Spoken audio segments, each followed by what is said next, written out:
BLACKOUT by Norman Spinrad. Originally published in the September 1977 issue of Cosmos Science Fiction and Fantasy magazine, republished in a French magazine and a French anthology in 1978, and in a collection of the author's stories entitled The Star-Spangled Future in 1979. Read by Darrell T. Smith II for my channel, Quasar Spectra. BLACKOUT. In Orange County, California, Freddie Distrom took an after-dinner Coors into the living room and sat down in his favorite chair as his wife Mildred turned on the ABC nightly network news. While he preferred the authoritative dignity of Walter Cronkite, Mildred was addicted to the sophisticated folksiness of Harry Reasoner, and, in return for drawing a bye on the battle-axe bellowings of Maud, Reasoner it was. By such negotiated settlements was domestic tranquility maintained. After the station break, Reasoner's calm, smiling face came on the screen and began talking about the latest governmental crisis in Spain or Nigeria or someplace like that. With his belly stuffed with Colonel Sanders' finest, Freddie was drifting off into his customary python-like postprandial stupor, and one unstable foreign government seemed much like any other. Then it happened, jolting him wide awake. A hand suddenly appeared on camera from the left, shoving a piece of paper in Reasoner's face. It seemed to have some kind of military cuff on its sleeve, and when the indignant Reasoner turned to glare at the off-camera personage, his face went pale, and for the first time in Freddie's memory, this man, who had reeled off every sort of wild disaster for decades with professional calm and aplomb, seemed visibly shaken. The military hand silently shook the paper in front of Harry Reasoner's face, and the newscaster finally took it in a quavering hand and read it aloud. All television and radio newscasts and newspaper publications have been indefinitely suspended by government order until... Reasoner's eyes bugged as if he couldn't believe what he was reading. He looked off camera quizzically, swallowed hard, then continued. Until the Department of Defense has gotten to the bottom of the flying saucer phenomenon. The screen abruptly became a hissing field of multicolored static. Then an announcer's voice said, "In place of our regularly scheduled newscast, we bring you Antelopes of the West, already in progress." And a scared-looking fawn was bounding across the prairie. On 88th Street in Manhattan, New York, Archie and Bill sat on the edge of their bed pulling on their clothes, quite ready to believe that they were going to find Martians parading down Broadway in armored personnel carriers. Wasn't that the way superior invading forces always made their appearance on the 7 o'clock news? "Can you believe this is happening?" Archie chortled. "Can you see the look on the president's face? Lead me to your taker? My God, do you really think there are tentacled monstrosities out there tearing the brass brassiers off Earth women? You're assuming that they're straight?" Out on Broadway, people were milling about, not so much in a panic as in a state of bleary stupefaction, rubbing the glaze out of their eyes and staring at the transformation of the sky from sunset violet to fathomless black. "It must be some kind of television stunt, like that Orson Welles thing on radio," a tweedy man was saying to his wife. "On all channels, Maxwell?" Archie walked up to a cop leaning against his squad car and staring at the sky. "Have any flying saucers landed in New York yet?" he asked the rough-looking cop. 10 minutes ago he would have gotten a snarl and a scowl or something worse, but now the cop simply said, "Search me," and studied the now dark sky with undisguised dread. Then something bright flashed across the southern horizon from west to east, like a slow-motion shooting star or a speeded-up satellite. The crowd oohed and then sent up an unsettling subterranean growl of fear. Bill looked around nervously. If we're going to be invaded, perhaps it would be wise to take to the hills, he said, far from our fellow man and juicy targets. Jesus, Bill, do you really think this is real? Something flared brightly, north above Harlem. As soon as the alarm woke him up, Freddie Distrom crawled out of bed, staggered into the kitchen, and tried to find some news on the radio. There was nothing but music on all the AM and FM stations, punctuated by the usual commercials and introductions, but not a word of anything else. There were no news shows, no talk shows, and all the all-news stations were off the air. Mildred was already in the kitchen making breakfast as if it were just another Tuesday. "What are you doing? What's happening?" Freddie rumbled as he gave up on the radio. "Your breakfast is just about ready. Timmy is in the bathroom, and Kim is finally getting out of bed," Mildred said, turning over a pancake. "Geez, Mildred, what about last night? What about the radio?" "What's wrong with the radio?" Mildred asked mildly. "There's no news on it. All the news stations are off the air." "You mean that flying saucer thing on Harry Reasoner last night?" Mildred said, finally looking up at him. "It wasn't a joke?" "It doesn't seem to be," Freddie said. "There's no news on the radio, just like Harry Reasoner said." Mildred now began to look worried. "Maybe you should call Charlie. Doesn't he get the Times in the morning?" "Yeah, he does," Freddie said, and he went into the den to call Charlie. Charlie hadn't got his morning paper. Charlie hadn't gotten to sleep till after 2 o'clock after hearing the announcement about flying saucers on Walter Cronkite, and about 1:30 he had seen repeated bright flashes of light zip across the horizon far away to the north. Charlie was scared. Freddie told him it could have been missiles from Vandenberg, but he had to admit that might not exactly be a soothing explanation. Back in the kitchen, Timmy and Kim had heard about the blackout via the mysterious ectoplasmic kitty grapevine and had decided it was a good excuse not to go to school. "You're not going to send us out there with flying saucers landing and Martian monsters running around, are you, Dad?" Timmy said slyly. "With tentacles and big teeth and ray guns?" Freddie wasn't having any of that. "Nobody said anything about Martians landing in flying saucers, Timmy," he said. "They said no news until they get to the bottom of the flying saucer thing, not that we were being invaded." "Why would they do that if nothing's happening, Daddy?" Kim asked. "I don't know," Freddie snapped. He eyed the kids significantly. "Maybe your double-dome teachers will have it figured out when you get to school, and then you can tell me. That's what we pay our property tax for." That ended that, and Freddie dropped the kids off at school on his way to the plant as usual. But after he dropped them off and drove back down the Santa Ana freeway, he had second thoughts as he watched a long convoy of Army vehicles monopolizing the high-speed northbound lane, grim, brown, and sinister-looking as they highballed towards Los Angeles. "I tell you, I don't like it. I don't like it at all," Carl Benson said, staring glumly across his southern cornfield at the heavy mid-morning traffic on the interstate. "All those cars coming out of Omaha, damn fools are likely to panic and swarm all over everything like locusts. Wish I had put barbed wire on the fences."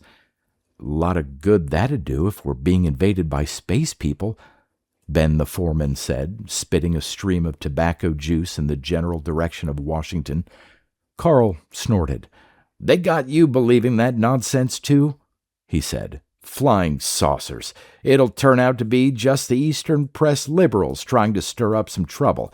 I read only last week in TV Guide that they're out to embarrass the government, and they don't much care how."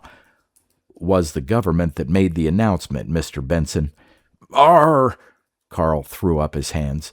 "Maybe they had some crazy flying saucer scare they were going to broadcast, and for once someone in Washington had sense enough to shut them up before they stirred up a hornet's nest." Ben nodded towards the highway. "Don't seem to have worked out too well, do it?" he said. A loud, sustained roar caused both men to whirl and look to the west. A squadron of B-52s, maybe a dozen of the things, were lumbering ominously high across the sky like vultures, headed north toward the Arctic Circle. "Maybe it's the Russians," Carl decided. "For sure, they're up to no good." Willis Cohen's big editorial lunch with Harrison Gower had turned into a disaster. Why did his big chance to pitch some article ideas to the editor of the best-paying magazine in New York have to coincide with whatever this damned thing was? Gower could think of nothing else, and people kept coming up to their table to swap paranoias. "It can't be anything as simple as an invasion from outer space," Gower was assuring a tweedy Longhair. "It smacks of the CIA. It's got to be a cover for something. Must be heavy if this is the cover-up, man.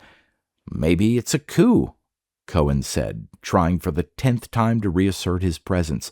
This time he finally succeeded. "A coup?" Gower said, fixing his full attention on Cohen. "You think there's a coup going on right now?" "I've got his attention," Cohen thought, grasping for conspiracy theories. "If I lay it on thick, maybe he'll buy an article on it. What if there really are spaceships visiting Earth and the government knows about it?" he said off the top of his head. "What if there are rival factions within the administration? The Hawks want to keep the whole thing secret until they can develop a weapon to knock down the saucers and then use it to drive a big increase in the Pentagon budget through Congress. The moderates want to inform the world and try to negotiate with the saucer people and thus strengthen détente. One side started to make its move and the other side is moving against them. The CIA versus the State Department. Maybe the CIA versus the White House, even with the Army using the power struggle as an excuse to seize control. Not necessarily." Suddenly there was a loud surge of voices at the bar around a man who had just sat down. "Passing under the Verrazano Bridge. My wife called me at the office." Gower turned and shouted at a silver-bearded man at the bar. "Ken, what's going on?" "There's an aircraft carrier moving up the Hudson River," the bearded man shouted, creating instant bedlam in the restaurant. Everyone was talking loudly at once, and a dozen people abruptly got up to leave, including Harrison Gower. "That does it," he said, pushing his chair away from the table. "Sorry about this, Will, but I've got to get going." "Get going where?" Cohen said despairingly. Gower paused, looked at him, started to sit down again. "I don't really know where," he said in surprise. Then he was off again. "But I can't just sit here," he said. And Cohen, left out in the cold again, began to wonder if the whole thing weren't a plot against him. Peculiar that it all should have been timed to his meeting with Harrison Gower. Bill had insisted that they put as much distance as possible between themselves and nightfall in New York, so he and Archie drove northwest all day through lush upstate farmland and rolling wooded hills in the general direction of Montreal, staying off the main roads, which Archie figured would be jammed and dangerous if getting the jump on a general exodus turned out to have been a good idea. As 6:30 approached 7, however, it seemed necessary to get a motel fast, so as to be in front of a television set when the network news did or didn't come on. They stopped at a cluster of wooden cabins in the ass end of nowhere, where the owner charged them $35 for a grim cubicle with a black and white set, take it or leave it. "The next motel is 20 miles away, and I reckon I'm going to have all the business I can handle later on tonight." They got the set on just at the station break, and they sat on the edge of the bed while commercials for dog food, deodorant, and huggable toilet paper reeled on in insane normalcy. "I'll bet we drove all the way up here and spent $35 for nothing," Archie said. "Now good old Walter Cronkite will come on and tell us it's all some outrant joke." But good old Walter did not come on at all. Instead, there was an idiotic old pilot for a show that had never gotten on the air, about a lovable family of misunderstood Transylvanian peasants living in John Wayne's Texas. At least they could have run an old Twilight Zone, Bill said, wanly. Or Gore Vidal getting it on with William Buckley, Archie said, turning off the tube. They sat there for a few minutes, silently trying to absorb the reality of what was going on and failing to connect.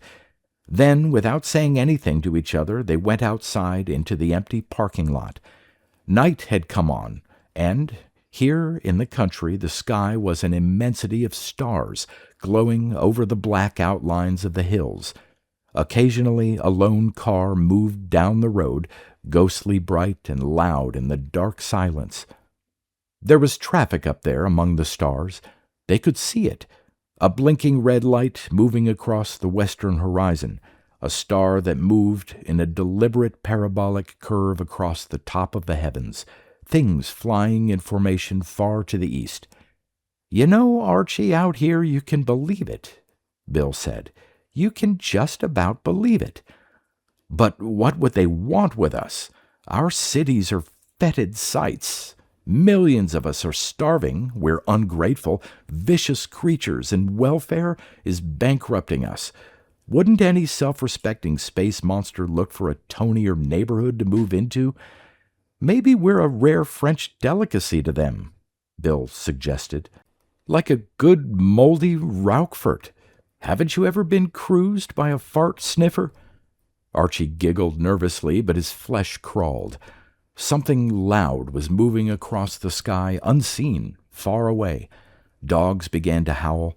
A helicopter buzzed across the sky, lit by its own strobe. Uneasiness seemed to creep across the heavens like roaches in a dark apartment. Bill shuddered and nodded suggestively toward their cabin. "Maybe there's a Bette Davis movie on inside?" he suggested. Freddie Distrom awoke to glare and blare and a steering wheel rim in the gut. A bunch of people had gotten together at Frank's house after a second evening without the news, and when everyone said they were going to keep their kids out of school and go to the mountains or Big Sur or Mexico if it wasn't over by morning, Freddie figured he'd be smart and beat the morning crush. All night they had driven northeast toward the Sierras in thick moving traffic, not because they wanted to, but because it was already impossible to find an empty motel room. When they finally gave up about 1:00 a.m. and tried to sleep 4 in the car, with the kids giggling over endless Martian jokes and Mildred jumping at every strange noise, Freddie decided he hadn't been so smart after all. But now, waking up in the middle of a Hollywood freeway traffic jam way up here in the wilderness, Freddie felt smart again. For as far as the eye could see, and in this long straight valley that was saying something, the northbound lanes of the highway were crammed with barely moving cars. Horns shouted, radiators steamed, engines snarled and coughed and died, and a long plume of smog hung over the highway, baking in the heat. The shoulders of the road were full of parked cars, overheated, flat-tired, or full of people sleeping by the road like his own family. Helicopters buzzed around the mess like flies over horse shit. It looked as if it went all the way south to Los Angeles and all the way north to Nome. "Good Lord," Mildred grunted, sliding up the back of the seat beside him. "It's like the 4th of July at Disneyland." "Can we get breakfast now, Daddy?" Kim piped up from the back seat. "I'm hungry." "I gotta go to the bathroom," Timmy whined. "Real bad." Freddie looked north up the road. He needed a John, too. Not a motel, gas station, or pancake house in sight, and it could take all day to go 20 miles in that screaming, coughing, crawling jungle of chrome, gas, and rubber. Looking south, he saw nothing either, but the southbound lanes were clear and empty and would probably be that way all the way back to Torrance. A roar! Freddie jumped out of his seat as a squadron of phantom jets swooped low over the highway and roared northeast at treetop level. "That does it," Freddie snapped. If it's the end of the world, it's the end of the world, and at least we can spend it near a toilet. We're going home." "But, Daddy—" "No buts," Freddie snarled, starting the engine. He made a 90-degree turn, stuck the front of the car into the first available hole in the crawling traffic, wedged his way past shaking fists across the northbound lanes, made a U onto the sweet, clear southbound highway, and floored it. Highballing south along the empty roadway, Freddie shouted at the idiots in the northbound traffic jam. "Lemmings is what you are. Bunch of goddamn lemmings." "What's a lemming, Daddy?" It was a clear day in San Francisco, and from Coit Tower, Ted and Veronica could see the packed traffic on the Golden Gate, loops of empty freeway snaking along the hills and valleys of San Francisco, the deserted Bay Bridge, and the ominous concentration of warships at the Oakland Navy Yard. Ted had wanted to hitchhike up the coast towards Redwood Country until the coup was over, and then either go home to Berkeley or head for the Canadian border, depending on the gravity of what came down. But Veronica had pointed out that hitchhiking on the road would be the worst place to be when the long night of repression began. Hitchhikers would be the first people they'd scoop up into concentration camps, so they decided they might as well await the inevitable, hidden in the belly of the beast. They were on too many Berkeley pig lists not to feel totally paranoid there. "In a way, maybe this is a positive thing," Veronica said. "The beast finally shows its true colors. Maybe people will wake up when they see tanks in the street." Ted grunted dubiously.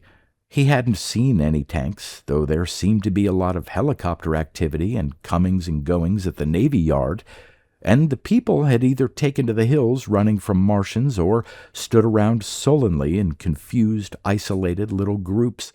The city had a dazed and empty look, as if an enormity had already occurred. "You know," he said, "I think whoever planned it this way was a genius.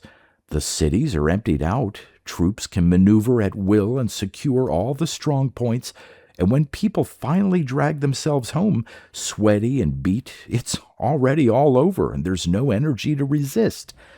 Unless... Veronica looked north across the bay where something strange shimmered like a mirage, bright and formless. "Unless it's for real." Archie and Bill took a long walk in the woods in the morning after a slow breakfast, had greasy hamburgers for lunch, watched Godzilla on TV, looked at the jam of cars on the road, then had an early supper, killing agonizingly slow time waiting for the hour of the 7 o'clock news.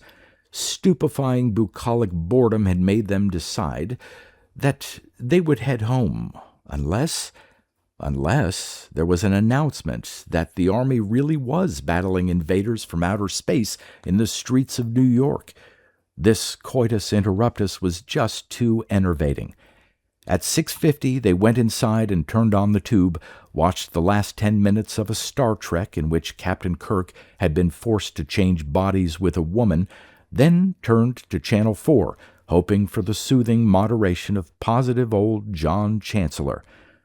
Commercials for beer, pantyhose, vaginal spray, and chicken chow mein, and then the NBC logo and the familiar announcer's voice. "The NBC Nightly News with John Chancellor." And there was John Chancellor, crisp, unruffled, and utterly normal, going into his rundown of the major news stories. An imminent coup was feared in Lebanon. The cost of living was up 0.5%. A jet had crashed en route from New York to Shannon. The Secretary of State was flying to Rio. The Israelis had killed 3 Palestinian terrorists. On and on and on. Someone had hit 5 home runs in a doubleheader. Drought threatened the Midwestern corn crop. NASA had launched a weather satellite. Workers were striking in Cleveland. Bill and Archie watched the nightly pablum unreel in numb amazement, speaking only during the commercials, their nerves rubbed raw by the screaming ordinariness. What's happening? What's happening? Looks like nothing's happening. Looks like the last 2 days didn't happen after all. The last commercial ended, and John Chancellor looked earnestly and forthrightly straight at them, as was his wrap-up habit. "Finally tonight," he said breezily, "the Defense Department's thorough investigation of the flying saucer phenomenon. After thorough satellite reconnaissance, a complete review of all available evidence, and exhaustive analysis, the Pentagon has announced that there are no such things as flying saucers, absolutely and definitively. Good night for NBC News." Freddie Distrom sat woodenly in front of his television set, feeling the cool wetness of the beer can in his hand, picturing the people dragging their silly asses back to the city and wondering what the boys would have to say to each other at work tomorrow. Beside him, Mildred sat shaking her head as she munched on a cold chicken leg. "What happened to the Martians?" Kim piped up. "There weren't any Martians, stupid," Timmy told her. "It was just a dumb joke." "A dumb joke, all right," Freddie muttered, imagining the dull morning after throb at work tomorrow. Yet he wondered as he sat there watching Hollywood Squares why he had this dread feeling in his gut that everything had changed, and not at all for the better.